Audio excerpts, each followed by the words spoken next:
MBG speak के साथ बिलाल होरी आपकी खिदमत में हाजिर है। पाकिस्तान में आम इंतखाबात 8 फरवरी को होने जा रहे हैं। इस हवाले से तो मेरा ख्याल है कि अब किसी को भी शक व शुबा या किसी किस्म का कोई अभाम नहीं होना चाहिए। अलबत्ता सवाल ये है कि अचानक पीपल्स पार्टी का लहजा तलख से तलख तर क्यों होता जा रहा है? क्या पीपल्स पार्टी का तहरीक इंसाफ के साथ इत्तेहाद होने जा रहा है? अगर साबिक सदर आसिफ जरदारी और साबिक वज़ीर-ए-आज़म इमरान ख़ान ने हाथ मिला लिया तो सियासी मंजरनामा क्या होगा, इंतखाबात में क्या सूरत हाल होगी? और एक और अहम ख़बर यह है कि प्रेस कॉन्फ्रेंस के बाद इंटरव्यूज़ का जो सिलसिला शुरू हुआ था, बताया जा रहा है कि उसमें एक और इजाफ़ा हुआ है, एक और शख्सियत का इंटरव्यू रिकॉर्ड हुआ है और ये इंटरव्यू हफ्ता की शाम जियो न्यूज़ पर 10 बजे नशर होने जा रहा है। इसकी हकीकत क्या है, आज के शो में हम इन तमाम सवालात पर गुफ्तगू करेंगे। तो सबसे पहले तो जनाब सोचने की बात यह है कि जो काम साबिक चीफ जस्टिस उमर अता बंदियाल कई महीनों पर मुहित 20 समाअतों के बाद भी ना कर सके, यानी इंतखाबात के इनकाद को यकीनी बनाना, वो काम मौजूदा चीफ जस्टिस काजी फ़ाइज़ ईसा ने महज 2 समाअतों में ही कर दिखाया। आखिर ऐसा क्यों है? साबिक चीफ जस्टिस ये क्यों ना कर सके और मौजूदा चीफ जस्टिस जो है वो कैसे ये करने में कामयाब हो गए? तो इसका बड़ा सादा सा जवाब है और वो ये है कि साबिक चीफ जस्टिस उमर अता बंदियाल ज़ाती अना की असातीर में कैद रहे, उससे बाहर नहीं निकले। वो अपनी ज़ात के हिसार से बाहर निकलते, अपनी अना को एक तरफ रख छोड़ते, अपने घर को जो है वो ठीक करते और अपने साथी जज साहबान जो हैं उनसे इख्तलाफात को बालाए ताक रखते हुए और अदलिया की आज़ादी के हवाले से जो है अलम बुलंद करते। तो मेरे ख़्याल है वो भी ये काम कर सकते थे, लेकिन उन्होंने ये काम नहीं किया और अल्टीमेटली वो अदलिया की रुसवाई और जग हसाई का जो है वो सबब बने। लेकिन खुशाइंद बात यह है कि अभी इंतखाबात का ऐलान हो गया है और जितने भी स्टेक होल्डर्स थे, इलेक्शन कमीशन ने सदर आरिफ अलवी से मशावरत के बाद जो है इंतखाबात की तारीख़ का ऐलान जो है वो कर दिया है। लेकिन जो जजमेंट दी है सुप्रीम कोर्ट ने, वो दरअसल सदर आरिफ अलवी के ख़िलाफ़ चार्जशीट है। उसमें कहा गया है कि अदम एतमाद की तहरीक आ जाने के बाद सदर आरिफ अलवी वज़ीर-ए-आज़म की सिफारिश पर कौमी असम्बली तहलील नहीं कर सकते थे। उन्होंने अपने मैंडेट से इनहराफ किया और ये गद्दारी के मुतरादिफ है। और ये भी कहा गया कि जहाँ उन्हें अपना अख्तियार इस्तेमाल करना चाहिए था, नहीं कर सकते थे, वो वहाँ उन्होंने किया, और जहाँ करना चाहिए था यानी इलेक्शन की तारीख देनी चाहिए थी, वहाँ उन्होंने इससे गुरेज़ किया। तो ये मेरे ख़्याल में आने वाले दिनों में मुस्तकबिल में ये चीज़ जो है ये सदर आरिफ अलवी के लिए मुश्किलात का सबब बन सकती है।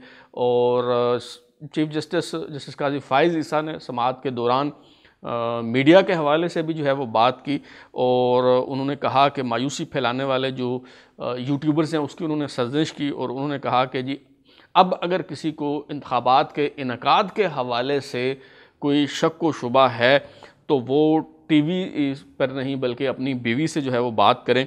और उन्होंने ये भी कहा कि अब अगर किसी ने कोई अभाम पैदा किया इस हवाले से तो उसके ख़िलाफ़ एक्शन होगा।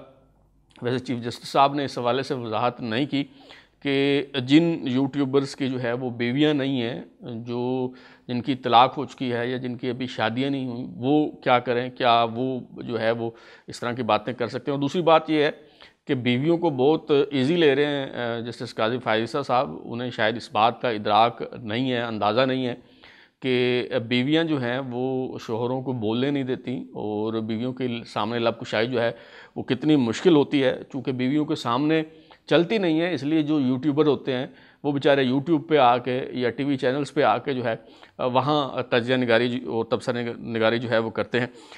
ये तो ऑन लाइटर नोट जो है वो एक बात थी, हो गई। लेकिन असल सवाल जो है, जैसा मैंने शुरू में कहा, वो ये है कि आपने नोट किया होगा कि पीपल्स पार्टी का जो लहजा है, पीपल्स पार्टी का जो अंदाज़ है वो बदलता जा रहा है और उसमें जारहानापन जो है वो आपको वाज़े तौर पे जो है वो दिखाई दे रहा होगा। तो वो लेवल प्लेइंग फील्ड का शिकवा भी वो करते दिखाई दे रहे होंगे और उनकी बातें जो हैं और तहरीक इंसाफ के जो वाबस्तगान की बातें, उसमें कोई आपको ज़्यादा आजकल फ़र्क नहीं महसूस होगा। तो इसकी क्या वजह है? तो मैं एक ज़ाती जो तजर्बा है वो मैं आपके सामने रखता हूँ। पीपल्स पार्टी के एक रहनुमा से जो मेरी गुफ्तगू हुई पिछले दिनों, हुआ कुछ यूँ कि एक दोस्त के हमरा एक पाकिस्तान के नामवर वकील जो हैं उनसे मिलने उनके दफ्तर गए हुए थे। और ये जो बड़े वकील हैं ये अटॉर्नी जनरल भी रहे हैं और हाई कोर्ट के जज भी रहे हैं। तो उनके पास पीपल्स पार्टी के एक सीनियर रहनुमा आए हुए थे। हल्का बंदियों के हवाले से वो पिटीशन एक दायर करना चाह रहे थे और उसको चैलेंज करना चाह रहे थे। ये पीपल्स पार्टी के जो मरकज़ी रहनुमा हैं, ये पीपल्स पार्टी की CEC यानी सेंट्रल एग्जीक्यूटिव कमेटी या कौंसिल जो है ये उसके मेंबर हैं।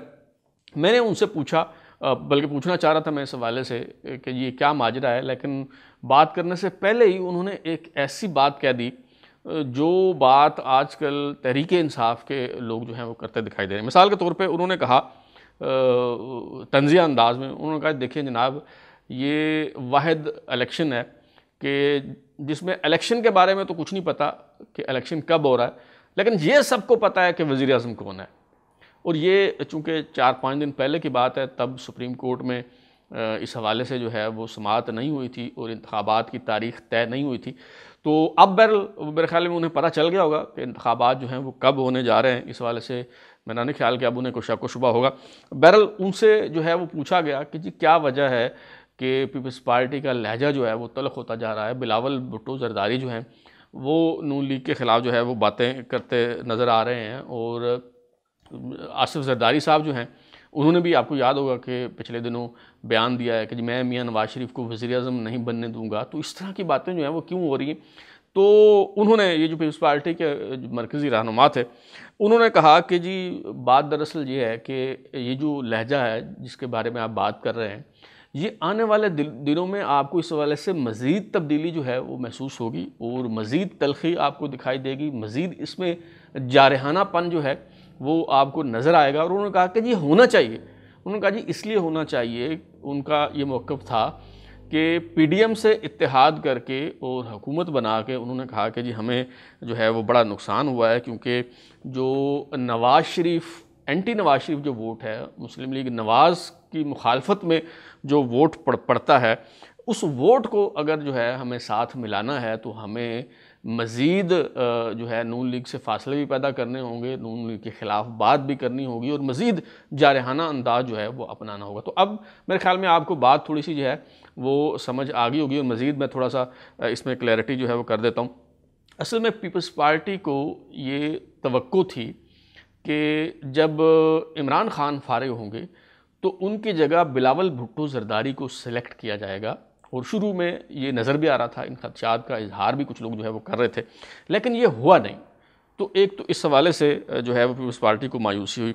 दूसरा उन्हें था कि जी जब ये तहरीक-ए-इंसाफ को डिसमेंटल किया जाएगा, जब प्रोजेक्ट इमरान जो है उसे लपेटा जाएगा और तहरीक-ए-इंसाफ जो है वो टूटेगी, ये जो तहरीक-ए-इंसाफ का घोंसला है ये ख़िज़ां रसीदा और नामहरबा मौसमों की वजह से ये जब घोंसला टूटेगा तो इस पे बैठे हुए जो मौसमी परिंदे हैं वो उड़कर पीपल्स पार्टी की मुंडेर पर आ बैठेंगे। ये तवक्को थी पीपल्स पार्टी को, लेकिन ये हुआ नहीं।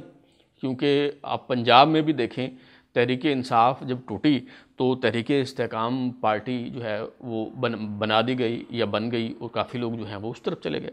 इस तरह अगर खैबर पख्तूनख्वा की आप बात करें तो वहाँ साबिक़ वज़ीर आला खैबर पख्तूनख्वा और साबिक़ वज़ीर दिफ़ा जनाब परवेज़ खटक साहब ने अपना एक अलग धड़ा जो है वो बना लिया। यूँ खैबर पख्तूनख्वा से भी पीपल्स पार्टी की जो तवक्कुआत थी वो पूरी नहीं हुई। अब अगर आप बलूचिस्तान की बात करें तो बलूचिस्तान में तो उनका ख्याल था कि ये जो बलूचिस्तान अवामी पार्टी है, बाप है, उनका ख्याल था ज़रदारी साहब का कि जी इनका तो हकीकी बाप मैं ही हूँ। क्योंकि आपको याद होगा कि जब सनाउल अज़हरी के ख़िलाफ़ अदम एतमाद की तहरीक आई तो उसमें ज़रदारी साहब जो हैं वो सबसे आगे थे और वो डंके की चोट पे अलल ऐलान जो है वो कहा करते थे कि जी ना सिर्फ वहाँ हम इनकी हुकूमत गिराएंगे बल्कि इनको सेनेट भी जो है वो नहीं लेने देंगे। और फिर अल्टीमेटली ज़रदारी साहब ने सादिक सुंजरानी को चेयरमैन सेनेट बनवाया। तो उनका ख्याल था कि बलूचिस्तान अवामी पार्टी जो है ये तो मेरे बच्चे हैं, ये तो मेरे पास ही आएंगे और इन्होंने किधर जाना है। तो वो बलूचिस्तान अवामी पार्टी जो है वो भी पीपल्स पार्टी की तरफ जो है वो नहीं आई। यही वजह है कि अब पीपल्स पार्टी को लेवल प्लेइंग फील्ड जो है वो जिस तरह की उन्हें चाहिए थी या जिस तरह की वो तवक्को कर रहे थे वो नहीं मिली, तो ज़ाहिर है अब उनका वावेला करना जो है वो बनता है।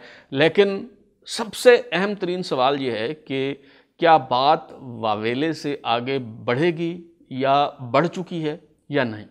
मेरी इतलात के मुताबिक पीपल्स पार्टी और जो तहरीक इंसाफ के दरमियान राब्ते हो रहे हैं, आसिफ जरदारी साहब की भी ये ख्वाहिश है, इमरान खान साहब की भी ये ख्वाहिश है कि हम जो है वो हाथ मिला लें और पीपल्स पार्टी और तहरीक इंसाफ जो है वो इत्तेहाद कर ले। लेकिन क्या ये इत्तेहाद होगा या नहीं होगा? मेरा ख्याल है कि ये इत्तेहाद नहीं होगा। उसकी मेरे नज़दीक बहुत ठोस वजूहात हैं, और वो वजूहात ये हैं कि जो आसिफ जरदारी साहब हैं उन्हें मफाहमत का बादशाह समझा जाता है, वो मफाहमत के गुरु हैं। वो मफाहमत तो कर सकते हैं लेकिन मज़ाहमत नहीं कर सकते। अगर तहरीक इंसाफ के साथ पीपल्स पार्टी का इंतखाबी इत्तेहाद होता है तो इसके नतीजे में जहां पीपल्स पार्टी को फ़ायदा होगा वहां नुकसान बहुत ज़्यादा होगा, क्योंकि ऐसी सूरत में पीपल्स पार्टी को, जनाब आसिफ जरदारी साहब को, ये जो 9 मई के वाक़यात हैं, ये जो इस्टेब्लिशमेंट मुखालिफ बयानिया है, उसका बोझ भी आसिफ जरदारी साहब को उठाना पड़ेगा। और मेरा नहीं ख्याल कि इस उम्र में आसिफ जरदारी साहब जो हैं नातवानी की वजह से और ज़ौफ़ की वजह से जो है वो, चाहे जिस्मानी ज़ौफ़ हो या सियासी कमज़ोरी हो, मेरा नहीं ख्याल कि जरदारी साहब जो हैं वो इस उम्र में ये इतना भारी भरकम बोझ जो है वो उठा सकते हैं। लिहाजा मेरा ये ख्याल है कि पीपल्स पार्टी और तहरीक इंसाफ का सियासी इत्तेहाद इंतखाबी इत्तेहाद में तब्दील नहीं होगा। सिर्फ़ बिलावल भुट्टो जरदारी साहब, आसिफ जरदारी साहब और पीपल्स पार्टी के जो दीगर रहनुमा हैं वो खूब गरजेंगे, बरसेंगे, मुस्लिम लीग नून पर तनकीद करेंगे। लेकिन अगर आप ये सोच रहे हैं कि तहरीक इंसाफ और पीपल्स पार्टी का इत्तेहाद होगा तो ऐसा होता हुआ कम अज़ कम मुझे नज़र नहीं आता। अब आते हैं हम अपने आखिरी सवाल की तरफ कि ये जो कहा जा रहा है कि जी एक और इंटरव्यू रिकॉर्ड हो चुका है, इस मामले की हकीकत जो है वो क्या है। आप जानते हैं कि प्रेस कॉन्फ्रेंस के बाद इंटरव्यूज़ का सिलसिला जो है वो शुरू हुआ था। इस वाले से पहला इंटरव्यू दुनिया टीवी पर नशर हुआ जनाब उस्मान डार साहब का, जो कामरान खान ने किया। उसके बाद दूसरा इंटरव्यू जो है वो आदिल शाहज़ेब ने सदाकत अब्बासी का किया, और सदाकत अली अब्बासी का ये इंटरव्यू डान न्यूज़ पर जो है वो नशर हुआ। तीसरा इंटरव्यू इस सिलसिले का वो समा न्यूज़ पर नशर हुआ जनाब शेख रशीद साहब का, और ये इंटरव्यू किया मुनीफ फ़ारूक साहब ने। और अब ये इतलात हैं कि एक चौथा इंटरव्यू रिकॉर्ड हो चुका है और ये नशर होने जा रहा है। ये दावा किया जनाब मंसूर अली ख़ान साहब ने, जो ख़ुद एंकर हैं और यूट्यूब पर भी जो है वो काम करते हैं। तो मैंने जब इसकी थोड़ी जुस्तजू की और जानना चाहा कि ये क्या मामला है, तो मुझे पता चला कि ये इंटरव्यू तो रिकॉर्ड हुआ है, लेकिन ये जिस तरह का तासुर मंसूर अली ख़ान साहब ने दिया है, ये उस सिलसिले का या उस नोयत का इंटरव्यू नहीं है। चलें खुल के मैं आपको बता देता हूँ। सदाकत अली अब्बासी साहब का ये इंटरव्यू है और ये जिरगा के लिए सलीम साफ़ी साहब ने रिकॉर्ड किया है, और ये कल यानी हफ्ते की शाम 10 बजे जियो न्यूज़ पर जो है वो नशर होगा, क्योंकि हफ्ता एतवार को सलीम साफ़ी साहब का जो प्रोग्राम है वो जियो न्यूज़ पर नशर होता है।